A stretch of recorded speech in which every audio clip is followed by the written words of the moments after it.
Welcome to the Mindset Game podcast. I'm your host, Vered Kogan, and I'm deeply grateful and excited to introduce Jill Kessler to you. Jill has worked as head of school at various academic institutions, including Tesseract private schools, the Ramaz School in Manhattan, and Pardes Jewish Day School. She's also served in a variety of other roles, such as the Dean of External Affairs at All Saints Episcopal Day School and has taught the Early Childhood Center at Sarah Lawrence College in Bronxville, New York. Jill holds a master's degree from Sarah Lawrence College in Child Development, a master's degree in elementary education with a concentration on the diverse learner from the University of Phoenix, and an undergraduate degree from New York University. She has presented at both local and national conferences on a variety of educational topics and has written articles both locally and nationally. She served as the president of the Arizona Association of Independent Schools, really has had a wealth of experience. She's also served as a mentor for Leadership on Evolving Vision at the Principal Center at Harvard University for 7 summers. On a personal note, Jill served as the head of school for my own 3 children for many years.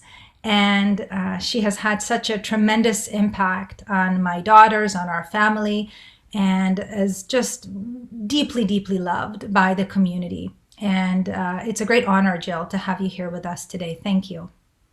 Thank you so much, Vered. It was really an honor to have your family and your 3 beautiful girls at Pardes. Thank you so much for the kind words. Well deserved. So, would you be willing to share with us how you got into doing the beautiful work that you do and have done over the years? Absolutely. And my journey is a little bit different from most. I did not go to college and study teaching. I didn't even know at that time that I wanted to be a teacher or certainly to go into educational administration. I actually danced professionally. And when I was at NYU, I was accepted to NYU School of the Arts. It's now well known as Tisch School of the Arts. But after a year, I actually replaced my advisor in a professional dance company. And NYU had started a new division called the Gallatin Division. And it was for people like myself who were wanting to go through college, but were working professionally. And so we were able to go on tour and take exams either before we left or when we got back. And there were only 8 of us to begin with. It is now this thriving, enormous division. So I remember back when it started. Well, when we went on tour, I was the only one in the company that loved children. I'd always loved children, and I babysat. And from the time I was 14, I was a volunteer at a Head Start in the town in which I grew up after school. I worked as an assistant day camp counselor during the summertime. And so I was the one who volunteered to teach.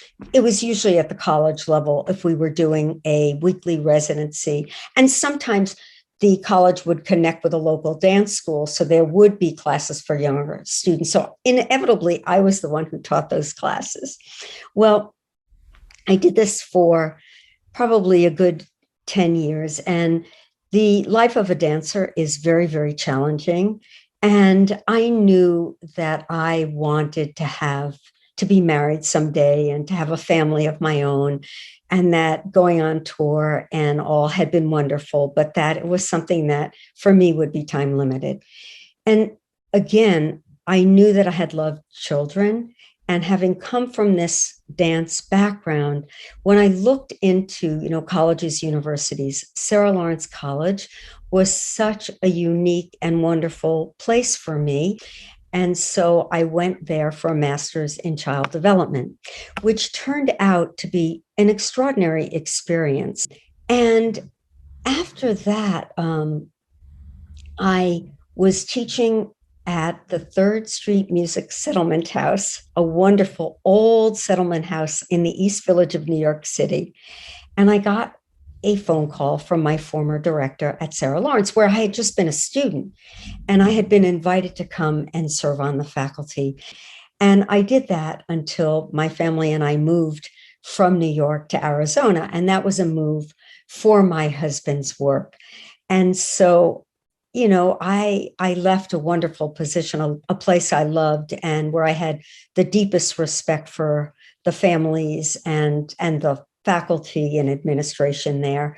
Um, and took a little time, and we had enrolled our son in a wonderful school, but I had a few concerns, and I went to speak to the executive director just to ask some questions.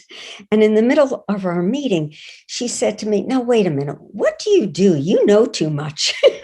I said, "What do you mean I know too much?" She says, "Well, the average parent doesn't pick up on the sorts of things you're inquiring about." And so I just told her a little bit about my background. To make a long story short, I took over as the early childhood director. And I have to tell you, I loved when I danced professionally, but my passion really turned out to be working with children and families and in education. And I say one last piece to this because if when I was even going through high school, certainly middle school, if you would have said to me, "Jill, someday you're going to be working in the field of education," I would have been defiant and I would have said, "No way, no how." I hated school for a variety of different reasons. And I think that also, and it was because I had a great deal of anxiety, which is why I think I was very sensitive to sort of the social, emotional, the cultural, the whole field of mindful education when we learn to adapt that word in education. I think my own experiences as a student in a large public school system, that was by all means an excellent school system on Long Island in New York. But I had my own struggles. And back then, they didn't really know a lot. And so I struggled to learn to read. And when you have that experience of feeling like the dumb student in the class, when you're smart enough to know everybody else is picking up things a lot faster than you, and you struggle in a certain area, it was very painful. And so there are scars on this body, from back when. And so I think, and I share that only because I think it informed who I was as a leader in schools. Thank you for sharing that, Jill. I think many of the people listening might be feeling like, they themselves have some doubt around their ability to do something or what their path might be. Perhaps there are some, younger folks or mid-career folks that are looking to maybe even explore other careers, and to remember that everything in our life informs us, right, moving forward. And as you said, coming from that experience where you experience some discord, if you will, internally around your abilities, that has helped to inform you as a head of school later on, and also perhaps to bring more empathy and more compassion and more mindfulness into how others might be experiencing their education. So how does belief support the kiddos, the teachers, the administration in schools? Absolutely. So I fundamentally believe that it is our job in the field of education to help lift up our students in all ways. It's not just about academics. When a child comes to school and they're struggling, or there may be emotional issues at home, I watched many students whose parents were going through painful divorces and saw the impact, sometimes very negatively, whether it was acting out and behaviorally, or it was a student who would literally put his head down on his desk and close his eyes to kind of just withdraw from the class. any tools that we can give the students to deal with what's going on with them internally is going to play a huge impact on their success academically. We're not little kids are not little, robots that you can just feed the information into, and over the years, teachers really went and moved away from the sage on the stage, is the old expression, to the guide on the side. So the message is both we as educators give children, parents give their children, and then what we actually direct teach our children, the messages that they can give themselves, I really believe all play a positive role in the success of all students.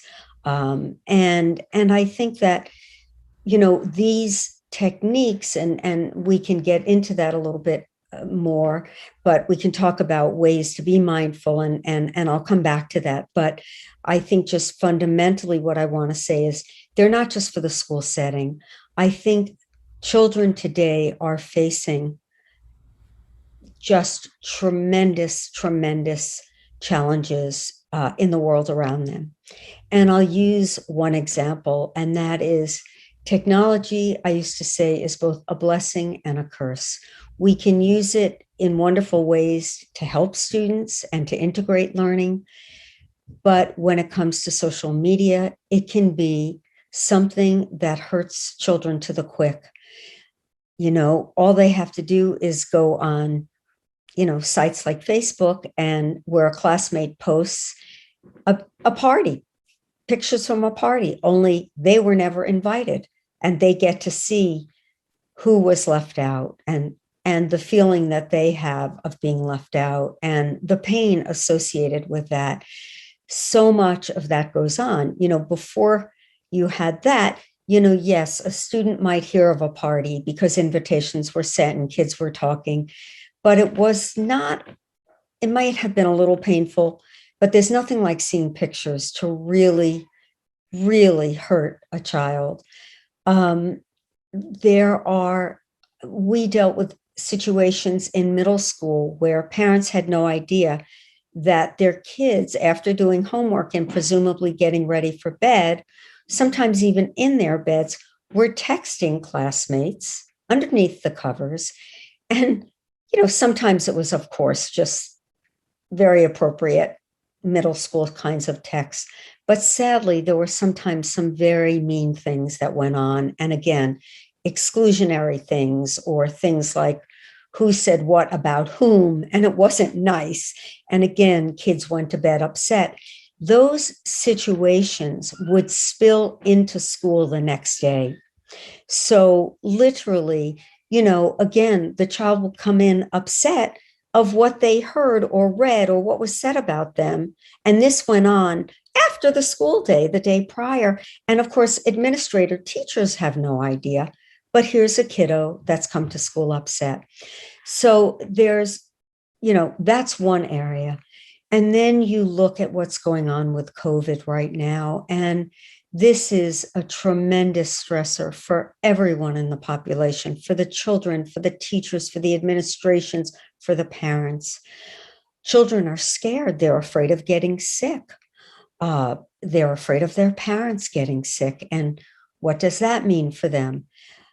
Classes and schools in the East Coast haven't even started yet for the most part. But what we know for the schools that have started, we have already seen student classes that have been quarantined. My own grandson was home for a full week after a week and a half of school because his teacher, who had been vaccinated, came down with COVID. And so the whole class, of course, had to be home. And so we are not out of the woods with this. And that is creating tremendous stress and anxiety. So mindfulness is an extraordinary way to help everyone within a school building, even parents at home who can do this with their, children. And so, I'm going to get to the real technique part, but the other area where I want to talk about mindfulness as being so important is with students who learn differently or have greater challenges, who may be on the autism spectrum and may be very high functioning, and they're in regular classes with students, and maybe even in gifted classes, or accelerated classrooms, but might have some social challenges or challenges just in unique ways. I think teaching them to give themselves messages, that self-talk, and that mindfulness on how they approach, say, others, even how they approach other students, other kids, right? So that, you might have a child at any age, particularly this one, I'll say in the younger ages, that doesn't know how to go to another child and on the playground and say, can I join in? Can I play? And instead they'll go and they'll steal the ball that the kids are playing with, or they'll, push someone, or they'll do something that is seen as inappropriate from the other kids, which only alienates them that much. So I've seen coaches that work with children do wonderful jobs giving students the tools to say, hey, can I join? Can I play ball with you? Can I play foursquare? Can I join you on the playground? Or, can I join the basketball? But it takes, coaching, and parents can play that role too of, let's talk about the words. Let's see how you can be mindful. For students who have ADHD, who are impulsive, and some of these kids, it doesn't matter if they're on medication. My husband, who's a developmental and behavioral pediatrician, always says, pills don't teach skills. So what are those skills? Well, the skills are helping them be mindful about what comes out of their mouths. And I have to tell you something. This is something I had to work on. I felt, especially early in my career, there were times something would just come out that I would be, oh my word, if I could put that back in, I would do anything, and whether it was just impulse or it was just, again, I wasn't being thoughtful enough at that time, mindful enough. Well, I think for students who have some of those issues, and again, they don't have to have ADHD. They may just be the kids who are so enthusiastic about answering that they have their hands up, but they're also calling out at the exact same time. So how do we help students to be mindful that when the teacher talks, it's my job to listen? And what do I need to do to refrain myself from speaking out, from calling out? And how can I what do I need to do? Can I take some deep breaths while this person is talking? Can I hold my body in a particular position so I'm more contained? For some kids, it's literally just crossing their arms sort of around their midline, around the waist, just to kind of contain their body a little bit. And that helps contain sort of their mind. For other kids, it's visualizing or saying, when she's done or when he is done speaking, I will raise my hand and I'll have a turn to talk, and reminding themselves, or just even saying 2 words, just wait, or be patient. So, you really need to experiment with each student. What is it that works? And you know what? What's amazing about kids is they are honest. They will tell you what works. You might have one kid who says, I'm not putting my hands around my waist. That's ridiculous. That's dorky, or you expect me to think, I'm going to be able to remember to say some sentence to myself, but 2 words I can handle, right? So, there's a myriad of different techniques for working with students. And so, as I said, we are looking at students who are stressed. We have put so much on our teachers in this day and age, and well before COVID, we have children that are going into schools that are hungry, that are food insecure, there's violence in the home, where again there's one parent and that parent is working so hard and working more than one job, that their child worries about them and they go off to school not thinking about what they have to do at school, but thinking about, is their mom okay? I'm worried. Is my mom going to be okay? And so there is so much. And, 25% of our kids I've read really are dealing with true anxiety disorders. So this is where I want to get into a little bit of what are some of these techniques that we can do. And there's a variety of ways to do this. First of all, it's wonderful if school administration, school leaders can embrace something like mindfulness and be able to train their teachers and for the whole building to be trained in mindful practiceness, and it might be in simple meditation. And while meditation years ago grew out of, Buddhism, in schools today, it's totally secular. There's no religious component to it at all. So it's not something that parents, might come to school and say, you're teaching my child religion and that's illegal. It has nothing of that, but it's literally thinking about, visualizing about the day outside, about the sun shining and the warmth coming down on them. It could be visualizing what they consider a happy place, whether it's a beach, whether it's hiking with their parents, whether it's in a swimming pool, and taking just a few minutes to deep breathe.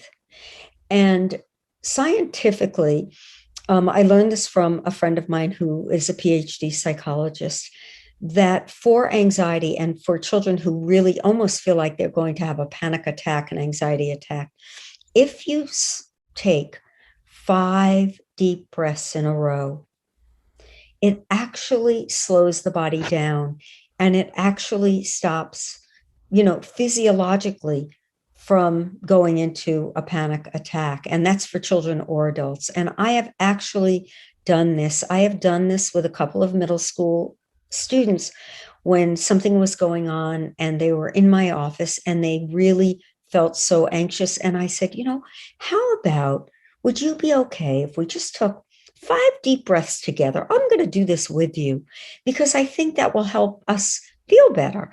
And I joined them. So I never wanted them to think it was something that, I was making them do that I wouldn't do myself, but I benefited too, right?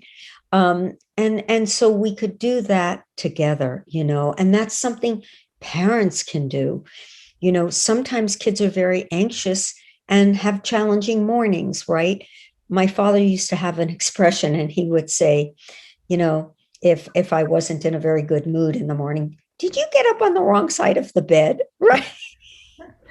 Maybe I didn't sleep well enough, but he would usually know because I'd come clomping down the stairs in the morning.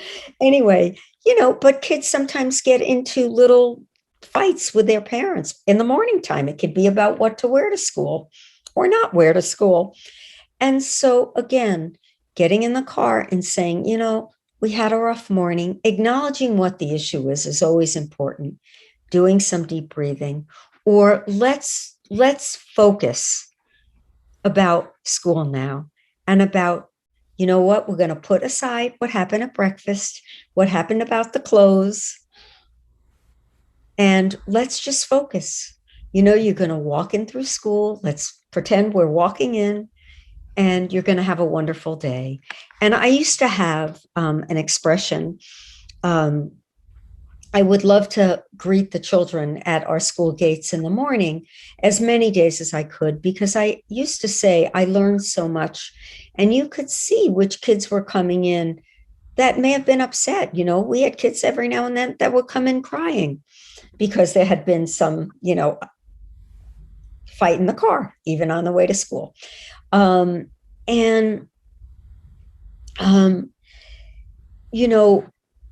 being able to help them redirect their thoughts, I would say, let's do a do-over. So, you know what? We're going to do over your morning. We're going to say, okay, you know what? Yep, it was hard. We acknowledge it, you know. And I would say, you know what? I'm sure that you and your mom or you and your dad will be able to work this through later on if it needs that. But you know what? Now we have the opportunity. It's a brand new day. And let's do a do over. And I would do that even if it wasn't the morning. I would do that if a student was sent to me having a hard day. And I would say, okay, it was a rough morning. Forget the morning. Now we're going to do a do over. I'm giving you a bright new start. So you know what? I would look at my watch and I would say it's 12:30 and we have until 3:15. Let's see what we can do. And again, you know, I think that John Kabat-Zinn, who really was the whole originator of mindfulness and in the medical setting at UMass with patients and whatnot who were suffering and dealing with tremendous pain and used mindfulness to help them. There was something I read of his that I loved, and just a little piece I grabbed that I'm going to read. And it was a clause, paying attention on purpose, right? So can we be purposeful? Can we be deliberate? Can we focus? I would say sometimes, can we zoom in on this particular thought that, you know what, we're going to do a do-over and have a great afternoon. We're going to listen to the teacher. We're going to let go of what was bothering you earlier. And so I think those are certainly ways. But for teachers, there's a lot of ways. So when teachers are trained, they can integrate it to their day because they may want to take just a couple of minutes. So for younger kids, where a teacher may be assembling the whole class together for a morning meeting of some sort, they may choose to integrate it into a morning meeting time. A high school teacher might want to do it before giving a test and say, you know, let's take 2 minutes and do our mindfulness practice. And I want to remind you that this is a test that has 3 pages. I want you first to only think of page 1. I don't want you to think of page 2 and page 3. You're going to focus on page 1. When page 1 is done, you're going to take page 2. You're going to focus only on page 2. And when that's done, you'll focus on 3, because it breaks it down into more manageable parts and it's less overwhelming. Because for some kids, they see 3 pages and it's like, oh my God, I can't do this. I can't do this. And the words, I can't. So this is something that I remember as a kid that I would say all the time, I can't do this. I would be so anxious. I would be in fear that the teacher would call my name to read out loud. And I knew I would stumble on certain words. And I was in utter fear. And to this day, there are kids like that are like, oh, don't call on me, and would think, I can't. And so starting with really even an early childhood education to really try to eradicate the words I can't, but to say, let's see how we can. And how we can do things may look different with students. You know what? we're not all going to be math wizards, right? We have kids in schools that are just brilliant mathematically, where others struggle in math, but they may be extraordinary writers, or have a love and a passion for history and excel in these areas. So how can we help them accept that, we have strengths, I don't like to use the word weaknesses, we have areas to develop, but that if we can wrap our heads around that we can be mindful, and instead of saying, I can't do math, to say, okay, how can I do it differently? Maybe I need more support. Right now, this is where the positive online, there are things like Khan Academy where students can go online and find instruction and be, in essence, coached. We have other ways as well. There are other tools with technology. So there are many tools now to direct students to get the guidance, but they're not going to seek that unless they believe in the fact that there's capacity. And that's where I think we have to teach students about the brain. Yeah, thank you, Jill. I just so grateful that you bring this up, because you're really touching on the concept of a growth mindset, how to help the kiddos really embrace that mindset, that with focus and attention and practice, and the right guidance, that they can do what they want, to really eradicate that I can't, as you said, to figure out, well, this might be a struggle right now, and what can I do for this to be easier?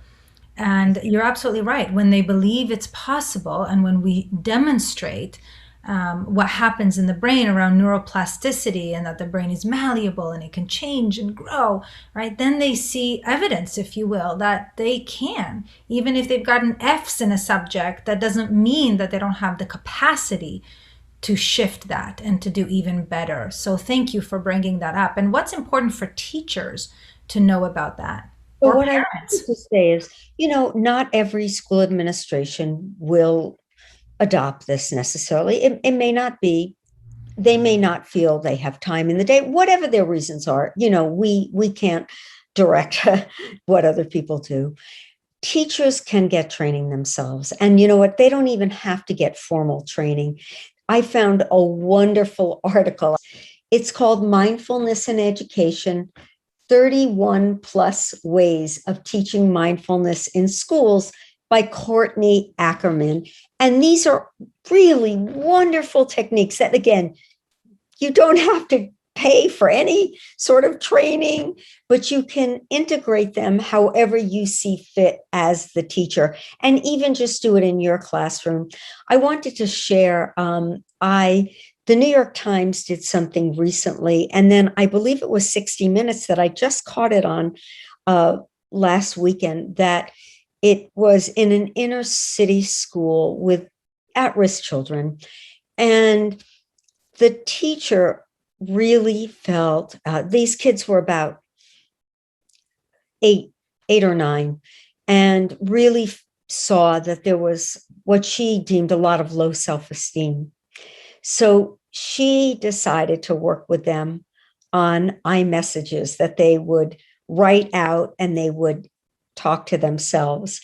And she held a mirror, and each one would come up and say what they had written out. So, I am smart, I work hard, and I'm going to be a good learner. I want to be a teacher someday. It was just magnificent, really, because even something as simple as that, to give children the fundamental belief that there is an adult pulling for them, is so important. So even if children come from homes where a parent may not be able to provide the sort of support that I'm talking about, if they get it at school, all it takes is that one educator, that one special teacher who believes in that child and instills for that child the belief in themselves. This is what it takes, to help that youngster realize that I am okay. I am equal to any other child.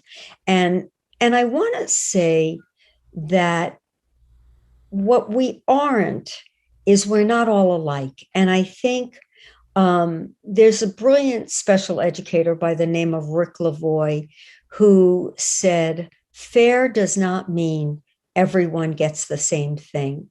Fair means that each child gets what she or he needs. And I loved when I heard him say that years and years and years ago, because I think that's something that can really help parents. And I have two children. They're now young adults, and one is a teacher, and one had learning issues. And we provided him a great deal of support early on, and he's highly, highly successful now. And I always say he inherited some of what my issues were. So I was especially sensitive to providing that support for him. But what I've seen is that, and what I used to say to my daughter is, you know what?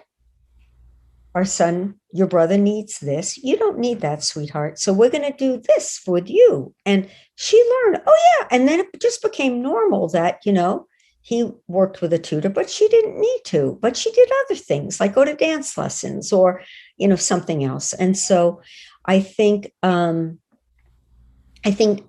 I also said, and I just want to return to this, that kids need to understand it's okay to learn differently, that there are kids who learn by, auditorily. There are kids who need the visual and they need that piece of paper in front of them as cues. There are kids who are kinesthetic, and when they're learning to read, need to write letters and words in shaving cream and have words written around their room to look at and to visualize. And, there are so many different things though, but if we can give those essential messages, and when we can help students understand that if they can just stop for a minute and think that I want to focus my thought and I want to take a deep breath or 5 deep breaths if that's what I need, whatever it is, and I want to be thoughtful about what I'm going to say or what I'm going to do, or to choose my words wisely when, I'm working with a partner in a chemistry lab and I know that I might have difficulty with this particular person because he's not my favorite person. But how is it, what, we're going to be graded together and I want to make sure that this is a good project. And so how is it I can get along with this person? I need to be mindful about the way that I respond and that I'm not, being nasty.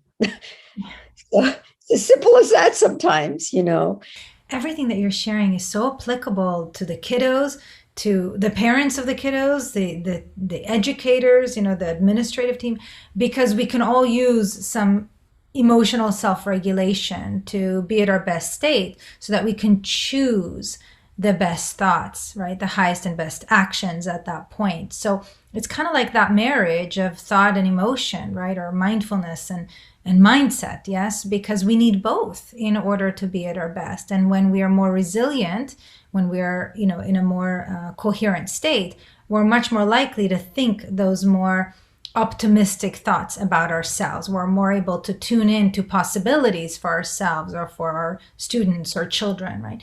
So what would you advise to parents specifically now that themselves are struggling, managing all of the stress that's going on, and they're seeing their kids going through really difficult emotional ups and downs? Yes. What can they do to support their kids? Absolutely. I'm going to start with the most challenging first. And again, many of you may have seen that the New York Times Magazine last spring told the story, wrote the story of 3 different, I believe it was 3 different students, and that were really feeling truly depressed, trying to learn from home and struggling with that, and really, really struggling. First of all, I think communication is so critical, that for all parents to be speaking and trying to gauge the level of distress. So if it's a middle or high school child and they're really, really expressing to you a great deal of distress, it might be that you want to consult a professional, and just to have that child evaluated to make sure that there's nothing really that they don't hurt themselves or try and harm themselves in it any way. So I always like to say, as educators, we are not psychologists. Our job is to make excellent referrals to the professionals, psychologists and whatnot. And so, but I think for parents to be communicating and first trying to assess if there are behaviors, if they're seeing cutting, or, their child is sleeping endless hours, or refusing to, is not eating, or, these are really signs of some significant, behaviors that may be, they need to be evaluated, so a professional can figure out how best to help that youngster. And if there's depression, what they need to do to work with that youngster, or severe anxiety. Again, I always learn, my husband said, behind anxiety is often depression. And so it takes a professional to tease that out. But I think with all students, it starts with communicating. How are you feeling? Tell me, what are you experiencing? Do you feel good? Are you nervous about going to school? Do you feel anxious? You know what? I feel a little nervous. It's okay. I think it's really okay for parents to express a little of their anxiety, not to say, oh my God, I'm completely flipped out over this COVID. You don't want them to see that. You could tell that to a friend or your spouse. But to express a little bit, to say, look, I understand the anxiety you're feeling. You know what? I think we all feel this way, but you're in a school where everyone is looking out for the children. And, the administrations all have, and they do, principals in, from public schools all across this country have done the most extraordinary jobs, and in private schools as well, faith-based independent schools have, created tremendous COVID procedures for schools. And they have done just an excellent job. And so helping their children know that, the teachers and the principals, their administrators have this. They're looking out for you. So you don't need to worry about that. If there's COVID, there's going to be, again, you might have to learn from home for a week. But you know what? You're not directly exposed. And there are so many practices in place to be what I call proactive. So before we get into, and so I think communicating is the number one thing. Some kids, I will say, have a harder time with that, and don't share as easily. Again, I'll just use my two as an example. One would tell us everything, and the other was kept a lot internally. And so I think for the child that internalizes, their baseline behavior, though, when they're happy, when they're struggling, even, and I think you're watching and you're looking carefully to see if there's, again, additional behaviors that make you feel that they're really stressed. And then I think it's coming out and asking them and saying, it seems to me, just tell me if you think this is, accurate here, or maybe I'm off base, but you seem more anxious to me. And what can we do to help you? Yeah. Thank you, Jill. It really is simple when you think of it that way, in terms of open communication, love and support.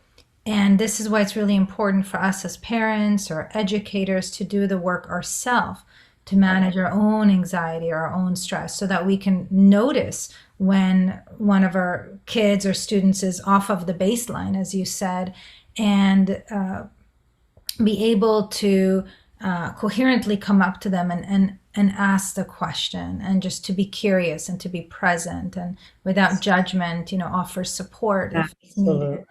And this is really at the heart of solving this problem. And what I mean by that is that when we're aware of the issues, then we can be a choice and bring in a professional, or consult with the head of the school or the administration, consult with the teachers, consult with the child to see what they believe they need and what will serve them the best. Parents should always start with their child's teacher. That's the first line. The teacher's with that child, 5 days a week for, many hours. But if the school has a psychologist or a social worker, it might be appropriate for the parent to go to that person. When I was doing a facilitation a couple of summers ago for the Principal Center at Harvard, and it was on Zoom because it was the beginning of COVID, there was a principal who, it was a high school, large inner city high school, and a number of students just dropped out of the system. And it was probably because that parents may have lost their jobs and maybe that child had to go to work. But they had the social worker reach out to those kids to try and find out, were they okay? Now, some districts don't allow that. So, every district has to go by their union, laws and whatnot, but some do. And in that case, the story that this principal was relaying was really beautiful, of this social worker really reaching out, and some students she couldn't reach, but many she did, and how powerful that was in understanding what was going on and trying to get some of them to come back into the school setting. So, and I think one word that I haven't used that I want to, is empathy. And you used it at the beginning, and resilience you used. And I want to talk just briefly of, teaching kids to be resilient. We all have disappointments. We have disappointments as grown adults.